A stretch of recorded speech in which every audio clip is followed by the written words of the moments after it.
No one showed up for the paralyzed CEO's birthday. Then a single dad shocked everyone. The ballroom at the Whitfield Grand Hotel in Charleston, South Carolina, was dressed for a party that no one came to. 60 empty chairs sat beneath gold balloons that read, "Happy Birthday." A three-tier cake melted slowly under the chandelier lights. And in the center of it all, in a motorized wheelchair she hadn't asked for and hated more each day, sat Eleanor Whitfield, CEO of one of the largest logistics empires on the East Coast. She was turning 60, alone. Her assistant checked her phone for the fourth time. "Ma'am, I'm sure traffic is just..." "Don't," Eleanor said quietly. "Just don't." She had built an empire, signed contracts worth more than some country's GDP, and yet the people she'd invited, board members, so-called friends, even her own nephew, had all sent the same two words. Something came up. The hotel staff exchanged uncomfortable glances. Nobody knew what to do with a room full of silence and a woman who used to command every space she entered. Then the door creaked open. A janitor in a faded blue uniform stepped in, mop bucket still in hand, his young daughter trailing behind him clutching a crumpled piece of paper. "Miss Whitfield?" the man said, wiping his hands on his pants. "My daughter? She made you something. She said nobody should be alone on their birthday." Eleanor turned her head, stunned. What the single father did next would leave every person in that ballroom, and soon the entire city of Charleston, talking for weeks. If you've ever felt forgotten by the people who should have shown up for you, stay with me, because what happens next will restore your faith in humanity. Thank you for tuning in tonight. Where are you watching from? I would like to connect with you better. Take a moment to like and click the subscribe button. Eleanor Whitfield had not always been surrounded by empty chairs.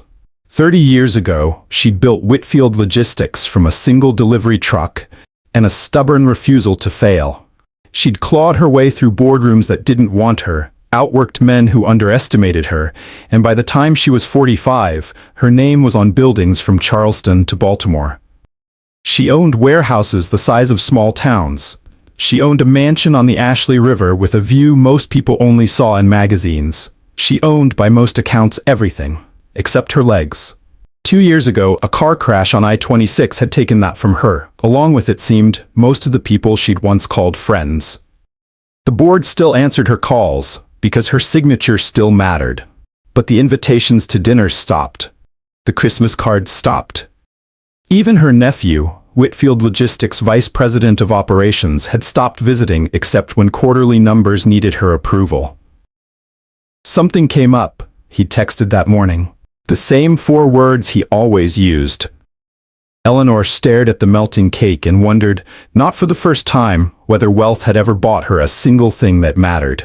Across town, in a 1-bedroom apartment above a laundromat on Line Street, Daniel Reyes had spent the morning doing what he did every Saturday, braiding his 8-year-old daughter's hair before his shift at the Whitfield Grand Hotel. "Papa, can I come with you today?" Ruthie asked, swinging her legs off the kitchen chair. "You know the rules, Mija. No kids on shift." "But it's a birthday party. The manager said so. I heard him on the phone." Ruthie's eyes lit up the way they always did when she smelled a good story. "Can I make her a card? Everybody deserves a card on their birthday." Daniel smiled, tired but warm. Since his wife passed 3 years ago, it had just been the two of them, him cleaning floors and fixing leaky pipes for a paycheck that barely stretched to the 15th of the month, and Ruthie, who somehow still believed the world was kind. "All right," he said, "but you stay quiet, and you stay by me." He didn't tell her the real reason he said yes, that the hotel's HR office was 3 weeks behind on his last paycheck, and if he brought her along quietly, he could clock a few extra minutes helping in the ballroom without paying for a sitter he couldn't afford. Ruthie spent 20 minutes at the kitchen table with a crayon and a folded piece of construction paper, tongue between her teeth in concentration, drawing a lopsided sun over a house with too many windows. "Who's it for?" Daniel asked, pulling on his uniform shirt. "The lady having the party. Nobody should be sad on their birthday." Daniel didn't know, as he took his daughter's hand and walked out the door, that the woman on the other end of that card was worth more than every building on their street combined, and that in a few hours, his daughter's crayon drawing would matter more to her than any of it. The contrast could not have been sharper. On one side of Charleston, marble floors, imported champagne, a woman who could buy the hotel she sat in outright and never missed the money. On the other, a laundromat apartment with a leaking faucet, a single father working a second job he never mentioned to his daughter, and a little girl who believed a piece of paper and a crayon sun could fix a broken night. Eleanor Whitfield had spent her life building walls of money around herself, thinking they would keep her safe. What she hadn't counted on was how effectively those same walls kept everyone else out. Until the night came when money couldn't buy her a single person willing to sit beside her. Daniel Reyes had spent his life with nothing to build walls with, no savings, no safety net, nothing but a daughter who trusted him and a stubborn belief that kindness cost nothing and was worth everything. Two people, two completely different worlds. And neither of them knew yet that this one Saturday night, an empty ballroom, a forgotten birthday, and a child's crayon drawing was about to collide their lives in a way neither would ever forget. Because as Daniel pushed open the ballroom doors with his mop bucket in one hand and Ruthie's fingers wrapped around the other, he had no idea he was about to meet the woman who would change everything. And Eleanor, staring blankly at 60 empty chairs, had no idea that the janitor's daughter clutching a crumpled piece of paper was about to hand her the first genuine act of kindness she'd received in 2 years. One that would humiliate the very people who'd abandoned her, and reveal a secret about Daniel Reyes, that no one in that ballroom, not even Eleanor, would guess Ruthie's crayon drawing sat in Eleanor's lap, and for the first time in longer than she could remember, Eleanor Whitfield laughed. A real laugh. Cracked and rusty from disuse. "You drew the sun with a face," she said. "Why does it have a face?" "Because the sun is happy you're having a birthday," Ruthie said, as if this were obvious. Daniel shifted, suddenly aware of how this looked. A janitor and his daughter, standing in the middle of a hotel ballroom meant for society's elite, talking to a woman worth $500 million. "Ma'am, I'm sorry, we shouldn't have." "Stay," Eleanor said. It wasn't a request. It came out sharper than she intended, but she didn't take it back. That's when the doors opened again. This time it wasn't kindness walking in. It was Preston Whitfield, Eleanor's nephew, vice president of operations, 34 years old and dressed like a man who'd never once had to check a price tag. "Aunt Eleanor, I am so sorry," the board call ran long. He stopped mid-sentence, taking in the scene. His aunt in her wheelchair, a hotel janitor beside her, a child's crayon drawing in her hands, 60 untouched chairs, and a cake no one had cut. His face shifted from performative apology to open irritation. "What is this?" he asked, gesturing vaguely at Daniel like he was pointing out a stain on the carpet. "This is Daniel," Eleanor said, "and his daughter Ruthie. They're the only ones who showed up tonight." Preston's jaw tightened. The janitor showed up. Great, wonderful. Very touching. He turned to Daniel, and his voice dropped into the tone people use when they've decided someone doesn't matter. "You can go now, this is a private event." Daniel felt Ruthie's small hand tighten around his fingers. "Of course," he said quietly, already stepping back. "We didn't mean to intrude, we just wanted to." "You wanted to what, exactly?" Preston cut in, folding his arms. "Get a look at the family fortune up close? Snap a photo for your friends? Guess who I met today?" The words landed like a slap. Daniel's face burned, but he kept his voice level for Ruthie's sake. "No, sir. My daughter wanted to make her a birthday card. That's all." How touching. Preston's smile didn't reach his eyes. "Look, I'm sure it's sweet in your world, but this is a closed event, and frankly, staff aren't supposed to be fraternizing with guests. Is that not in your contract?" He glanced toward the hotel manager hovering near the door. "Marcus, sorry, whoever's running the floor tonight, get someone from HR to note this. We can't have employees harassing family members during private functions." The hotel manager, caught off guard, stammered. "Sir, he wasn't. I don't think this needs to go to." "I decide what needs to happen here," Preston snapped. "This man works for a company my aunt's board sits on. I'd hate for something like this to affect his employment status. Wouldn't you, Daniel?" Daniel's stomach dropped. 3 weeks of unpaid wages already owed to him, a daughter to feed. Rent due on the 15th. He knew exactly what a note in his file from a Whitfield executive could mean. I understand, Daniel said quietly, pulling Ruthie gently toward the door. We'll go. But Ruthie planted her feet. Papa, we didn't do anything wrong.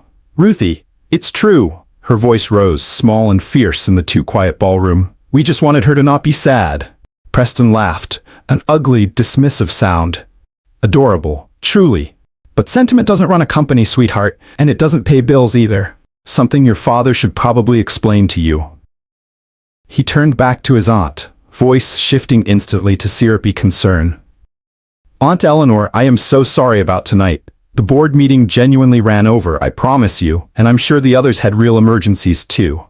Let's get you back to your suite, and I'll have the kitchen send something up. Don't touch my chair, Eleanor said. Her voice was quiet, but it cut through the room like a blade. Preston froze, hands still hovering near the wheelchair's handle. I asked 60 people to my birthday, Eleanor continued, eyes fixed on her nephew. My board, my so-called friends, my own family, and not one of you came. But a janitor and his 8-year-old daughter walked in with a piece of construction paper because they thought no one should sit alone on their birthday.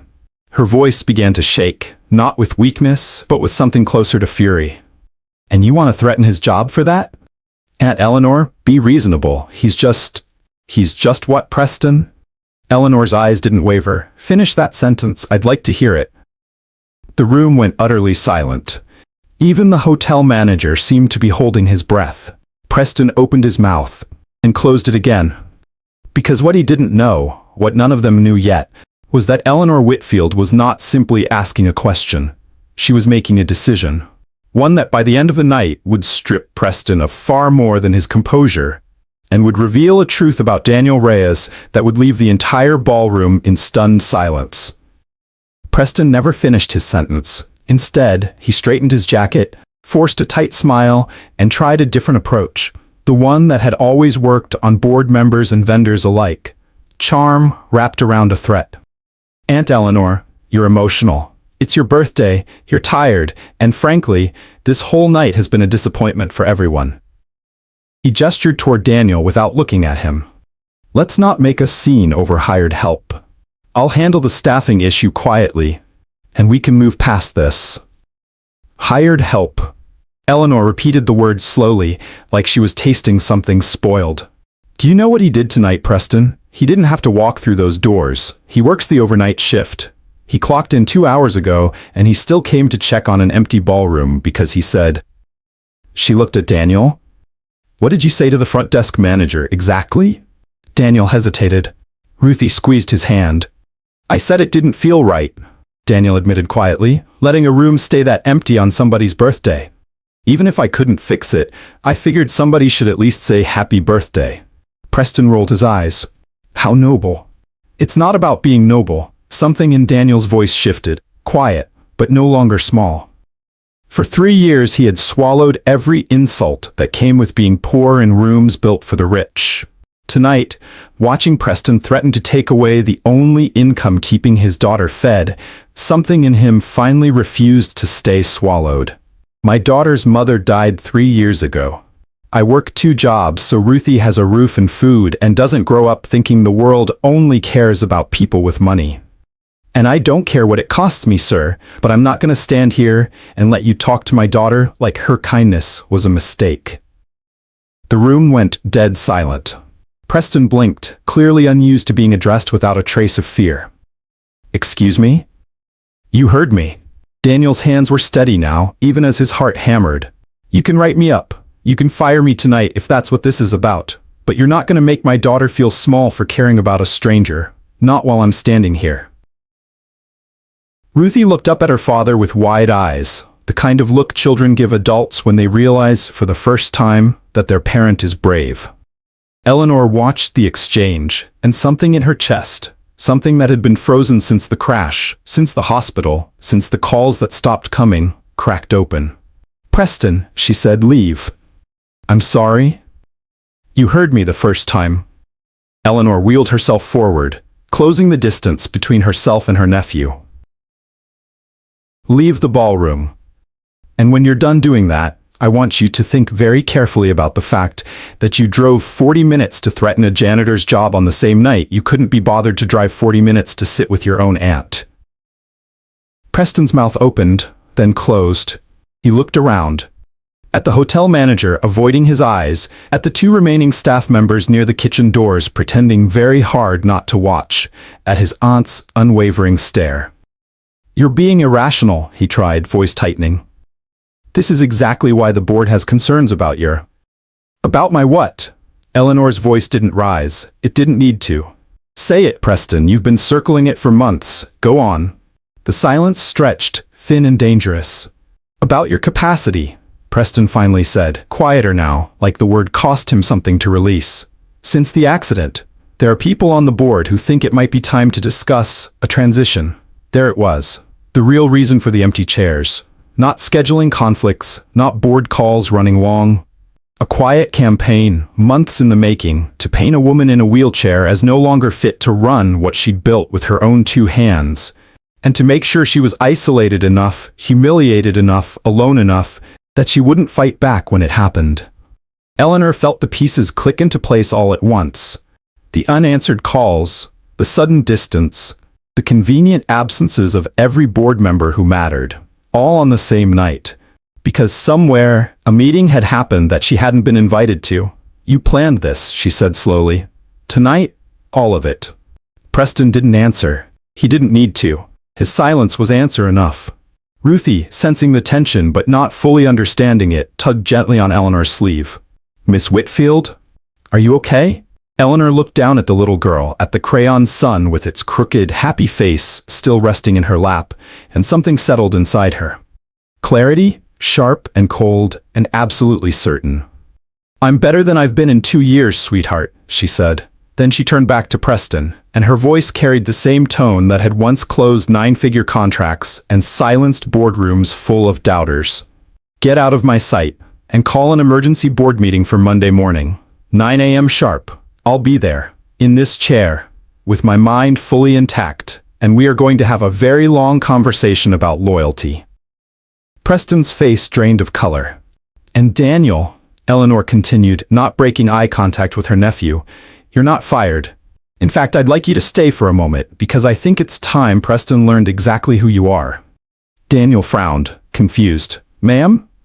Eleanor turned to him, and for the first time all night her composure faltered, not from anger, but from something closer to disbelief. "2 years ago," she said slowly, "on I-26, there was a car accident. A logging truck lost its brakes and hit a sedan head-on. The woman inside was trapped for almost 10 minutes before a stranger pulled over, climbed through broken glass, and got her out just before the car caught fire." Her eyes hadn't left Daniel's face. "I've spent 2 years trying to find that man. The police report never got his name. He left before the ambulance arrived." Daniel went very still. "Eleanor," he said quietly, "no longer ma'am, no longer distance between them. I didn't want anyone to know." Ruthie looked between her father and the woman in the wheelchair, sensing that something enormous had just happened in the space of a single sentence. Preston, still frozen by the door, could only stare, as the full weight of what he'd almost destroyed began to sink in. For a long moment, no one in the ballroom moved. Eleanor stared at Daniel as if seeing him, really seeing him, for the first time. "It was you," she whispered. "The whole time. You've been mopping floors in my hotel for 2 years, and it was you." "I needed the work," Daniel said simply. "I just lost my job at the plant a month before the accident. Ruthie's mom had been gone 6 months. I saw the crash happen right in front of me on I-26. And I didn't think. I just acted. Got you out. Then I heard the sirens coming and I left because I had nothing to give a hospital waiting room except a kid who needed picking up from daycare in 20 minutes. He shrugged, almost embarrassed. "I saw the news later. Realized who you were. Figured a man like me showing up to take credit would look like I wanted something. So I didn't say anything. I just took the job here when it opened up. Felt right, somehow, being close by." "You saved my life," Eleanor said, "and instead of telling me, you took a job cleaning my hotel's floors for $11 an hour. $11.50, Daniel said quietly, "after the last raise." Something between a laugh and a sob escaped Eleanor's throat. Preston, still standing frozen by the door, finally found his voice. This is absurd. Aunt Eleanor, this man could be lying. This could be some kind of scheme, some elaborate... Preston. Eleanor didn't even look at him. The police report listed a torn piece of fabric caught on the wreckage. Navy blue, size medium, a repair patch sewn on the left elbow. Her eyes flicked, deliberate and final, to the faded blue uniform Daniel still wore. The one with a hand-stitched patch on the left elbow, sewn by a wife who was no longer alive to see it matter. I kept that fabric sample in my desk drawer for 2 years, Preston, because it was the only piece of the man who saved me that I had. I didn't need proof tonight. I needed to finally look him in the eye. The room was silent except for the soft hum of the chandelier above them. Get her chair, Eleanor said suddenly, gesturing toward Ruthie, who startled at being addressed. Actually, no. Better, someone get me the hotel's events director, now. Within minutes, a flustered young woman in hotel uniform appeared, and the ballroom transformed. Staff, Eleanor didn't even know, worked the night shift, began rolling in extra chairs, resetting the untouched cake, dimming the overhead lights into something warmer. Eleanor issued instructions with the crisp authority of a woman who had run boardrooms for 3 decades, and for the first time all night, the room began to feel like an actual birthday. Preston watched, stunned, as security, real security, the kind hotels called in for actual problems, approached at Eleanor's signal. Escort Mr. Whitfield to his car, Eleanor said calmly. He's not to enter Whitfield Logistics property, corporate or otherwise, until Monday's board meeting. At which point, I intend to submit a formal motion to remove him from his position as Vice President of Operations, effective immediately, on grounds of conduct unbecoming an executive of this company, specifically, threatening the livelihood of an employee for the crime of showing basic human decency. You can't do that, Preston said, though his voice had lost all its earlier confidence. The board would never. The board, Eleanor said, will see the same security footage I'm about to request from this hotel. Every word you said in this room tonight, Preston, was captured on camera. Every threat, every insult toward a child. I built this company on the belief that character matters as much as capital. Tonight, you proved you have none of the first, and frankly, very little claim to the second, since it was never actually yours to begin with. 2 security guards stepped forward. Preston's face had gone the color of old paper. You're going to regret this, he muttered, backing toward the door. This family, Eleanor cut in, voice like iron, has never once shown up for me the way a stranger and his 8-year-old daughter did tonight, so forgive me if I no longer care what you think it deserves. Preston left without another word, the ballroom doors swinging shut behind him with a hollow final sound. For a moment no one spoke. Then Ruthie, still clutching her father's hand, looked up at Eleanor with wide, uncertain eyes. Did we get Papa in trouble? Eleanor's face softened instantly, all the iron melting away. She reached out and gently took the little girl's hand. No, sweetheart. You got your Papa recognized. There's a very big difference. Ruthie considered this seriously, the way only an 8-year-old can. So, is it still your birthday? Eleanor looked around at the ballroom slowly filling with warm light, real cake, unfolding chairs, and at Daniel, standing quietly beside his daughter, the man who had once pulled her from a burning car and asked for nothing in return. Yes, Eleanor said, her voice thick. I think it's just getting started. By 10 o'clock, the Whitfield Grand Ballroom looked nothing like it had 2 hours earlier. The 60 chairs Eleanor had once stared at in silence were filled now. Not with board members or society friends, but with hotel staff who'd finished their shifts and lingered, with a few guests from other events who'd heard what happened and wandered in, with kitchen workers still in their aprons holding paper plates of cake. Word had spread fast through the hotel, the way it always does when something true happens in a place built on performance. Ruthie sat cross-legged on the floor beside Eleanor's wheelchair, showing her how to fold a napkin into something resembling a swan, utterly unbothered by the fact that she was teaching origami to one of the wealthiest women on the East Coast. You're bad at this, Ruthie said matter-of-factly, inspecting Eleanor's lopsided attempt. I built a logistics empire, and you're telling me I can't fold a napkin? Empires and swans are different things, Ruthie said, with the serene confidence of an 8-year-old who has never once doubted her own logic. Eleanor laughed, the second real laugh of the night, and easier than the first. Daniel stood nearby, still not quite believing where he was standing. A hotel manager had already approached him twice, once to apologize on behalf of the property, and once, more nervously, to ask whether Mr. Reyes might like to discuss his position within the company going forward. A conversation Daniel suspected had very little to do with mopping floors anymore. If you've ever wondered whether one small act of kindness could change the direction of someone's entire life, stick around, because we're almost at the part that matters most. And if this story's already got you feeling something, hit that follow button, because there's more where this came from. Eleanor wheeled herself closer to him as the party wound down, the two of them finding a quiet corner near the tall windows overlooking the Charleston harbor.